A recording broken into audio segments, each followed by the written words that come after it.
स्वागत है आपका अथर्व क्लासेस पर।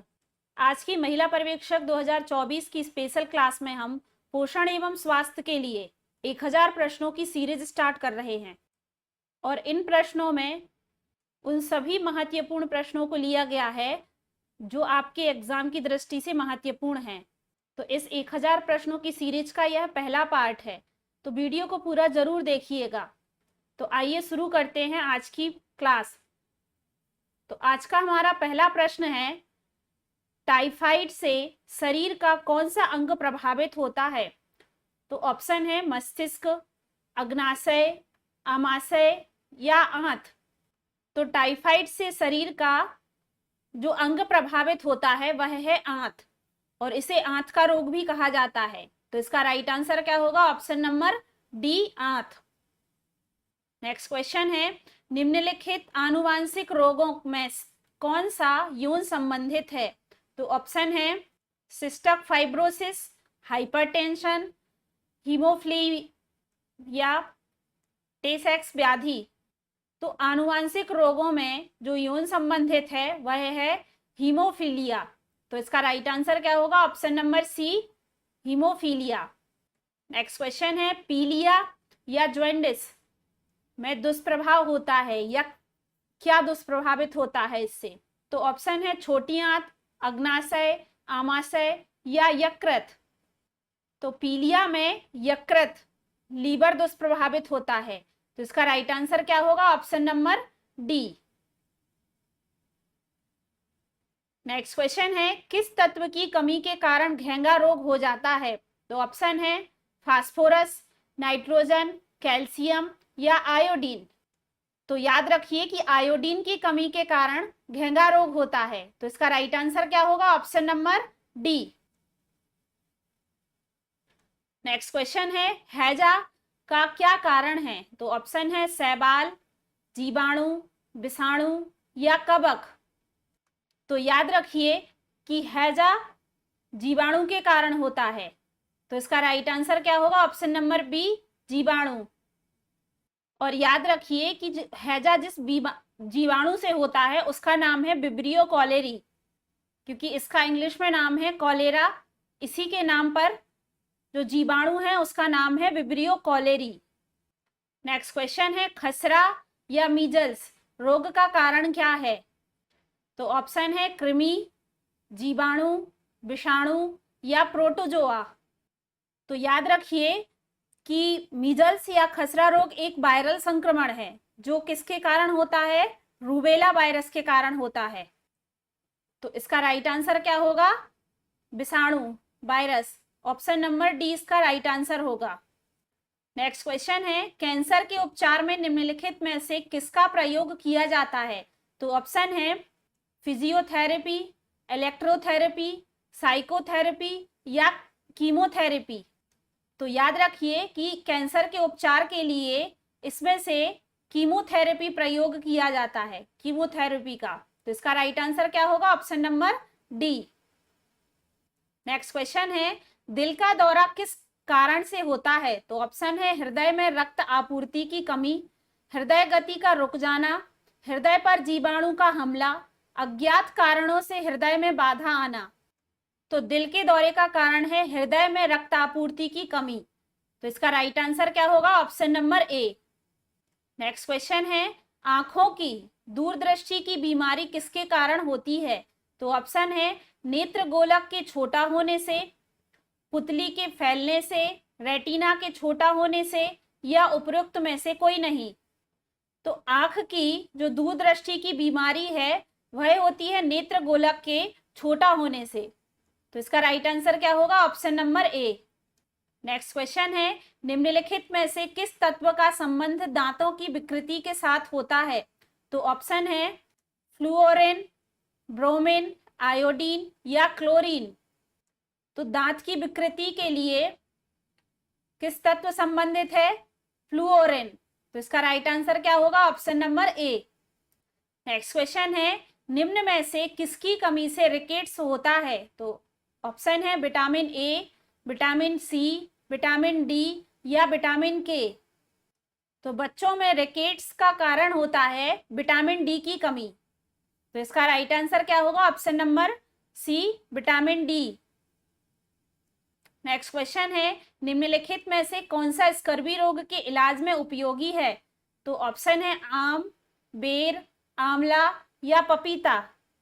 तो याद रखिए कि स्कर्वी रोग एस्कॉर्बिक एसिड विटामिन सी की कमी से होता है, और विटामिन सी का जो भरपूर स्रोत है वह क्या है? आंवला है। तो इसका राइट आंसर क्या होगा? ऑप्शन नंबर सी, आंवला। नेक्स्ट क्वेश्चन है, विटामिन शब्द किसके प्रतिपादित किया है?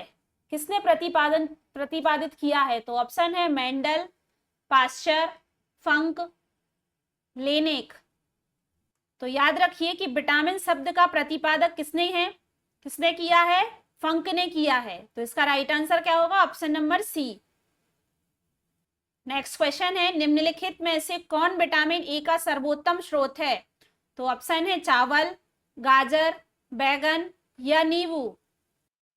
तो विटामिन ए का सर्वोत्तम स्रोत पूछा गया है। अगर हम बात करें विटामिन ए की कि इसकी कमी से कौन सा रोग होता है, तो इसकी कमी से आंखों का रोग होता है, रतौंधी रोग। और इसका सबसे अच्छा स्रोत क्या है? गाजर है। तो इसका राइट आंसर क्या होगा? ऑप्शन नंबर बी, गाजर। नेक्स्ट क्वेश्चन है, एंजाइम मूल रूप से क्या है? तो ऑप्शन है एमिनो अम्ल, कार्बोहाइड्रेट, प्रोटीन या लिपिड।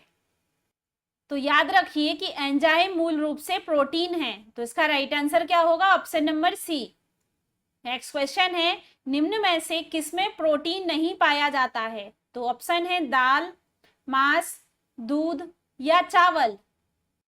तो प्रश्न में पूछा गया है कि जिसमें प्रोटीन नहीं पाया जाता है, तो यहाँ पर दाल, मांस और दूध, इन तीनों में प्रोटीन प्रचुर मात्रा में पाया जाता है, चावल में नहीं पाया जाता। तो इसका राइट आंसर क्या होगा? Option number D. Next question है, निम्नलिखित में से किस में प्रोटीन सर्वाधिक पाया जाता है? तो ऑप्शन है सोयाबीन, उड़द, चना या मटर। तो याद रखिए कि सर्वाधिक प्रोटीन, जो प्रोटीन की मात्रा है वह सर्वाधिक सोयाबीन में पाई जाती है। तो इसका राइट आंसर क्या होगा? Option number A. Next question है, निम्न में से किसमें ऊर्जा प्राप्त नहीं होती है? तो ऑप्शन है वसा, हार्मोन, प्रोटीन या विटामिन। तो जिसमें ऊर्जा प्राप्त नहीं होती है वह है विटामिन। तो इसका राइट आंसर होगा option number D. Next question है, निम्न में से कौन सी शर्करा तत्काल ऊर्जा प्रदान करती है? तो ऑप्शन है माल्टोज, ग्लूकोज, लैक्टोज या सेल्यूलोज। तो शर्करा तत्काल ऊर्जा प्रदान करती है वह है ग्लूकोज। तो इसका राइट आंसर क्या होगा? Option number B. Next question है, निम्न में से कौन सा प्रोटीन दूध में पाया जाता है? तो ऑप्शन है मायोसिन, एग्लूटिन, कैसीन या हीमोग्लोबिन। तो दूध में पाया जाने वाला प्रोटीन, उसका नाम है कैसीन। तो इसका राइट आंसर क्या होगा? Option number C. Next question है, दांतों में निम्नलिखित में से क्या होता है? तो ऑप्शन है कार्बोहाइड्रेट, खनिज, प्रोटीन या कैल्शियम। तो दांतों में कैल्शियम की मात्रा होती है। तो इसका राइट आंसर होगा option number D, calcium. Next question है, सागरीय खरपतवार किसका महत्वपूर्ण स्रोत है? तो ऑप्शन है ब्रोमीन, आयोडीन, लोहा या क्लोरीन। तो सागरीय खरपतवार आयोडीन का मुख्य स्रोत है। तो इसका राइट आंसर क्या होगा? Option number B. Next question है, निम्न में से कौन सा आयोडीन का सर्वोत्तम स्रोत है? तो ऑप्शन है मूली, गेहूं, शैवाल या सैम। तो जो आयोडीन का सर्वोत्तम स्रोत है वह है शैवाल। तो इसका राइट आंसर होगा ऑप्शन नंबर सी, शैवाल। नेक्स्ट क्वेश्चन है, विटामिन ई विशेषता किसके लिए महत्वपूर्ण है? तो ऑप्शन है लिंग ग्रंथियों की सामान्य क्रिया में, उपकला ऊतकों के सामान्य स्वास्थ्य के लिए, कार्बोहाइड्रेट उपाचयन के लिए या दांतों के विकास के लिए। तो विटामिन ई विशेषता लिंग ग्रंथियों की सामान्य क्रिया में महत्वपूर्ण है। तो इसका राइट आंसर क्या होगा? Option number A. Next question है, मछलियों के यकृत के तेल में किसकी प्रचुरता होती है? तो ऑप्शन है vitamin A, vitamin C, vitamin D या विटामिन ई। तो मछली के यकृत के तेल में विटामिन डी की प्रचुरता होती है, तो इसका राइट आंसर क्या होगा? Option number C. Next question है, निम्नलिखित में कौन सा विटामिन जल में घुलनशील है? तो ऑप्शन है vitamin A, vitamin C, vitamin D या विटामिन ई। तो याद रखिए कि जल में घुलनशील विटामिन बी और सी होते हैं, और बाकी विटामिन के, विटामिन ई, विटामिन डी और विटामिन ए ये बसा में घुलनशील होते हैं। तो अगर हम ऑप्शन को देखें जल में घुलनशील विटामिन, तो विटामिन सी होगा। इसका right answer option number B होगा। नेक्स्ट क्वेश्चन है, कौन सा विटामिन प्रतिरक्षा प्रदान करता है? तो ऑप्शन है vitamin A, vitamin C, vitamin E या विटामिन के। तो याद रखिए कि विटामिन ए प्रतिरक्षा प्रदान करता है, तो इसका राइट आंसर क्या होगा? Option number A. Next question है, विटामिन सी का रासायनिक नाम क्या है? तो ऑप्शन है साइट्रिक अम्ल, नाइट्रिक अम्ल, एस्कॉर्बिक अम्ल या ऑक्जेलिक अम्ल। तो याद रखिए कि विटामिन सी का जो रासायनिक नाम है वह है एस्कॉर्बिक अम्ल, तो इसका राइट आंसर होगा option number C. Next question है, निम्नलिखित विटामिनों में से कौन सा शरीर में भंडारित नहीं होता है? तो ऑप्शन है vitamin A, vitamin C, vitamin D या विटामिन ई। तो याद रखिए कि विटामिन डी शरीर में भंडारित नहीं होता है, तो इसका राइट आंसर क्या होगा? Option number C. Next question है, निम्नलिखित विटामिनों में से किसमें कोबाल्ट होता है? तो ऑप्शन है vitamin B12, vitamin B6, vitamin B12 या विटामिन के। तो पूछा गया है कि ऐसा कौन सा विटामिन है जिसमें कोबाल्ट होता है, तो वह है विटामिन बी12। तो इसका राइट आंसर क्या होगा? Option number C. Next question है, निम्नलिखित में से कौन सा एक विटामिन ए का प्रचुर स्रोत है? तो ऑप्शन है आम, सेब, पपीता या अमरूद। तो याद रखिए कि विटामिन ए का जो प्रचुर स्रोत है वह क्या है? आम। तो इसका राइट आंसर क्या होगा? Option number A. Next question है, छिली हुई सब्जियों को धोने से कौन सा विटामिन निकल जाता है? तो ऑप्शन है vitamin A, vitamin C, vitamin D या विटामिन ई। तो छिली हुई सब्जियों को धोने से उसमें से विटामिन सी निकल जाता है, तो इसका राइट आंसर क्या होगा? Option number B, vitamin C. Next question है, निम्नलिखित में से विटामिन कौन सा है? तो ऑप्शन है फोलिक अम्ल, ग्लूटामिक अम्ल, लाइनोलिक अम्ल या सेट्रिक अम्ल। तो यहाँ पर पूछा गया है कि इन चारों में से कौन सा विटामिन है? तो यहाँ पर फोलिक अम्ल कौन सा विटामिन है? विटामिन बी9। तो इसका राइट आंसर क्या होगा? ऑप्शन नंबर ए, फोलिक अम्ल। नेक्स्ट क्वेश्चन है, विटामिन ई का महत्वपूर्ण स्रोत निम्नलिखित में से कौन सा है? तो ऑप्शन है ताड़ का तेल, नारियल का तेल, गेहूं अंकुर का तेल या राई का तेल। तो विटामिन ई का जो महत्वपूर्ण स्रोत है वह है गेहूं अंकुर का तेल। तो इसका राइट आंसर होगा ऑप्शन नंबर सी, गेहूं अंकुर का तेल। नेक्स्ट क्वेश्चन है, मानव शरीर में रक्त का थक्का कौन सा विटामिन या किस विटामिन से बनता है? तो ऑप्शन है vitamin C, vitamin D, vitamin E या विटामिन के। तो रक्त का थक्का जमाने में जो विटामिन सहायक है वह है विटामिन के। तो इसका राइट आंसर क्या होगा? ऑप्शन नंबर डी, विटामिन के। नेक्स्ट क्वेश्चन है, विटामिन ए की कमी से कौन सा रोग फैलता है?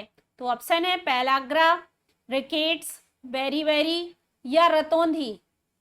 तो याद रखिए कि विटामिन ए की कमी से रतौंधी रोग होता है, जिसे नाइट ब्लाइंडनेस भी कहते हैं। तो इसका राइट आंसर क्या होगा? Option number D. Next question है, मानव शरीर में विटामिन ए भंडारित होता है। तो ऑप्शन है फुफ्फुस में, वृक्क में, यकृत में या त्वचा में। तो याद रखिए कि विटामिन ए कहाँ भंडारित होता है? यकृत में। तो इसका राइट आंसर होगा option number C. Next question है, निम्नलिखित में से किसे रक्षात्मक पदार्थ कहा गया है? तो ऑप्शन है विटामिन, प्रोटीन, कार्बोहाइड्रेट या वसा। तो विटामिन को रक्षात्मक पदार्थ कहा गया है, तो इसका राइट आंसर क्या होगा? Option number A. Next question है, इनमें से कौन सा पदार्थ मानव शरीर में ईंधन का काम करता है? तो ऑप्शन है कार्बोहाइड्रेट, जल, प्रोटीन या विटामिन। तो कार्बोहाइड्रेट ऐसा पदार्थ है जो मानव शरीर में ईंधन का काम करता है, तो इसका राइट आंसर क्या होगा? Option number A. Next question है, निम्न में से किसमें प्रति ग्राम सर्वाधिक ऊर्जा प्राप्त होती है? तो ऑप्शन है प्रोटीन, वसा, कार्बोहाइड्रेट या विटामिन। तो प्रति ग्राम सर्वाधिक ऊर्जा प्राप्त होती है वह है वसा। तो इसका राइट आंसर क्या होगा? Option number B. Next question है, निम्न में से कौन सर्वाधिक ऊर्जा प्रदान करता है? तो ऑप्शन है विटामिन, खनिज लवण, कार्बोहाइड्रेट या प्रोटीन। तो सर्वाधिक ऊर्जा प्रदान करता है वह है कार्बोहाइड्रेट। तो इसका राइट आंसर क्या होगा? Option number C. Next question है, एथलीट को किससे जल्दी और ज्यादा ऊर्जा मिलती है? तो ऑप्शन है वसा, विटामिन, प्रोटीन या कार्बोहाइड्रेट। तो एथलीट को जल्दी और ज्यादा ऊर्जा कार्बोहाइड्रेट से मिलती है। तो इसका राइट आंसर क्या होगा? Option number D. Next question है, मानव शरीर में ऊतकों का निर्माण किससे होता है? तो ऑप्शन है प्रोटीन, वसा, कार्बोहाइड्रेट या विटामिन। तो मानव शरीर में ऊतकों का निर्माण प्रोटीन के द्वारा होता है। तो इसका राइट आंसर क्या होगा? Option number A. Next question है, प्रोटीन को निम्न में से क्या माना जाता है? तो ऑप्शन है स्थूलतावर्धक, शरीर का निर्माण करने वाला या ऊर्जा उत्पादक या विनियामक। तो प्रोटीन को शरीर का निर्माण करने वाला माना जाता है। तो इसका राइट आंसर क्या होगा? Option number B. Next question है, पालक के पत्तों में किसकी मात्रा सबसे अधिक होती है? तो ऑप्शन है कार्बोहाइड्रेट, वसा, विटामिन या आयरन। तो याद रखिए कि पालक के पत्तों में आयरन की मात्रा सबसे अधिक होती है। तो इसका राइट आंसर होगा option number D. Next question है, मनुष्य लोहा किससे प्राप्त होता है? तो ऑप्शन है पालक से, मछली से, दूध से या पनीर से। तो मनुष्य के लिए जो आयरन की मात्रा है वह पालक से प्राप्त होती है। तो इसका राइट आंसर क्या होगा? ऑप्शन नंबर ए, पालक में सर्वाधिक आयरन की मात्रा पाई जाती है। नेक्स्ट क्वेश्चन है, किसमें भरपूर लौह तत्व पाया जाता है? तो ऑप्शन है अंडे, हरी सब्जियां, दूध या नारंगी। तो हरी सब्जियों में भरपूर मात्रा में लौह तत्व पाया जाता है। तो इसका राइट आंसर क्या होगा? Option number B. Next question है, निम्नलिखित में से किसकी उपस्थिति के कारण दूध में मिठास आ जाती है? तो ऑप्शन है लैक्टोज, सुक्रोज, कैरोटीन या साइक्रोज। तो लैक्टोज की उपस्थिति के कारण दूध में मिठास आ जाती है। तो इसका राइट आंसर है option number A. Next question है, केंद्रीय खाद्य प्रौद्योगिकी अनुसंधान संस्थान कहाँ स्थित है? Central food technology research institute कहाँ स्थित है? तो ऑप्शन है रांची में, हैदराबाद में, मैसूर में या लखनऊ में। तो इसका राइट आंसर है ऑप्शन नंबर बी, मैसूर में। मैसूर में केंद्रीय खाद्य प्रौद्योगिकी अनुसंधान संस्थान है। तो आज की क्लास यहीं पर समाप्त करते हैं। आशा करते हैं आज की क्लास आपको पसंद आई होगी। अगर वीडियो पसंद आई है तो वीडियो को लाइक जरूर करें और ज़्यादा से ज़्यादा लोगों तक शेयर करें। अगली क्लास में हम इसके आगे के प्रश्नों को पढ़ेंगे, तो हमारे साथ जरूर जुड़े रहिए। अगर आपने चैनल सब्सक्राइब नहीं किया है तो चैनल को सब्सक्राइब जरूर करें और बेल आइकन प्रेस करें ताकि आने वाली वीडियो का नोटिफिकेशन आप तक पहुंच सके। धन्यवाद।